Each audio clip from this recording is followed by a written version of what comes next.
Bonjour à tous et bienvenue dans cette nouvelle vidéo. Je suis Cécile, votre experte en développement de votre plein potentiel en période de stress professionnel et personnel.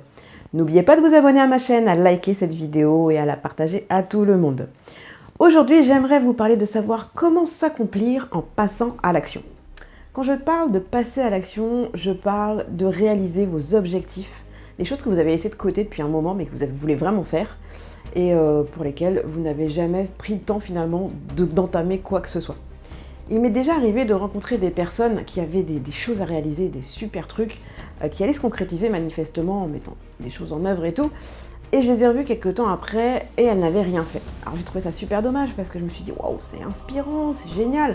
Elles ont envie de mettre ça en place, elles vont le concrétiser, elles vont mettre tout en œuvre pour réaliser. Et moi ça m'inspire beaucoup, les gens qui se mettent en œuvre comme ça pour réaliser ce qu'elles veulent.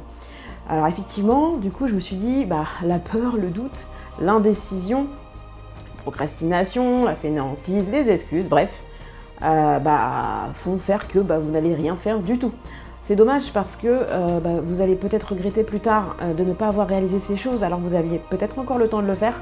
Le temps, une denrée très très rare qu'on ne peut pas rattraper, c'est dommage.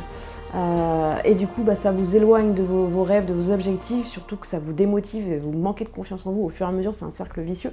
Parce que moins vous voulez entamer quelque chose, moins vous le faites. C'est ça le problème. Alors après, tout dépend de ce que vous souhaitez pour vous. Effectivement, si vous vous confortez dans ce que vous êtes, dans votre vie actuelle, vous dites bon, j'ai 2-3 trucs à faire, mais finalement, ça me convient comme ça, vous aurez raison parce que vous allez convaincre votre cerveau que vous ne voulez rien faire et vous n'allez réellement rien faire.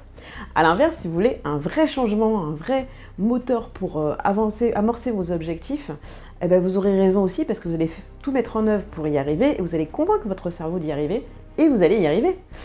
Comme le disait à juste titre Henry Ford, effectivement, il y a des gens qui disent qu'ils peuvent, il y a des gens qui disent qu'ils ne peuvent pas. Dans tous les cas, tout le monde a raison.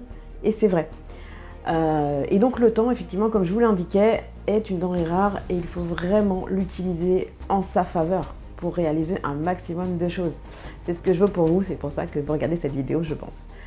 Il faut que la douleur de vouloir réaliser ce que vous voulez soit vraiment plus forte que votre envie de ne rien faire, de toutes les excuses que vous pouvez sortir pour les réaliser. Alors bien sûr, ce sera difficile, il y aura des sacrifices à faire, il y aura des choses auxquelles il faudra renoncer ou les reporter pour réaliser vos objectifs. Rien n'est facile, ça c'est clair, rien n'est facile. Il faudra aussi vous éloigner des personnes toxiques qui vous sabotent, pour lesquelles rien n'est faisable, tout est critique, tout est jugement, bref, ces gens-là, on les écarte, c'est pas utile pour nos objectifs.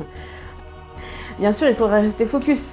C'est-à-dire avoir son vrai pourquoi je le fais, parce qu'il y a un moment donné où vous allez vouloir abandonner, vous allez vous saouler, vous allez être démotivé, il va y avoir des choses qui vont vous saboter et vous allez vouloir tout lâcher l'affaire. Donc non, il faut vraiment un vrai pourquoi, quelque chose qui vous motive, qui vous fait lever le matin pour contourner ces moments compliqués et atteindre vos objectifs.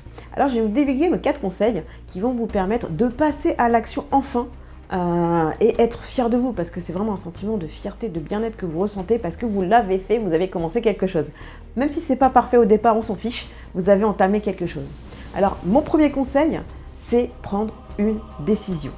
Je veux passer à l'action, je veux faire tel objectif. C'est vraiment mon but dans la vie et je veux vraiment le réaliser. Donc une fois que vous avez pris cette décision, si vous voulez, vous la verbalisez, vous l'écrivez partout chez vous, vous faites quelque chose qui vous motive, qui vous rappelle que vous voulez vraiment le réaliser.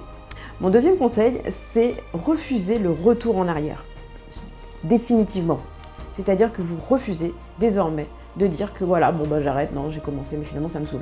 Ou alors, si c'est le cas, c'est que vous changez de pourquoi, vous changez de vision, et effectivement, vous pouvez changer d'objectif. C'est pas impossible, au contraire, c'est même mieux, c'est même bien, parce que vous n'êtes pas aligné avec le premier que vous avez choisi. Ok, d'accord, pour ça, j'ai pas de souci, c'est ok pour moi.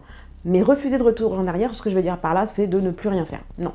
Et refuser de ne pas avancer dans votre objectif. C'était mon deuxième conseil. Mon troisième conseil, c'est de faire un petit bilan des étapes que vous avez réalisées pour voir où vous en êtes, pour voir comment recalibrer, pour voir comment vous pouvez agrémenter, orienter, etc. Votre objectif. Et mon quatrième conseil, c'est de fêter les petites victoires justement étape par étape. Vous avez réussi ça, super, je vais me payer un petit resto, je vais me payer un petit truc parce que ça va vous ancrer vraiment dans votre but, ça va vous donner confiance en vous, vous allez avoir une fierté d'avoir réalisé ces choses-là et vous allez pouvoir réaliser votre objectif. Si vous n'êtes toujours pas abonné à cette vidéo, non, si vous n'êtes toujours pas abonné à ma chaîne, je vais y arriver, faites-le, hein, j'ai envie que vous le fassiez parce que j'ai envie d'entendre vos commentaires ci-dessous sous la vidéo. Ce sera avec plaisir que je vous offre un bilan personnalisé pour détecter les problèmes de stress que vous rencontrez dans votre vie, d'objectifs, etc. Et pour ça, il faut remplir le petit sondage qui se situe sous la vidéo pour que je puisse prendre contact avec vous. En attendant, passez à l'action. Bisous à tous, ciao ciao.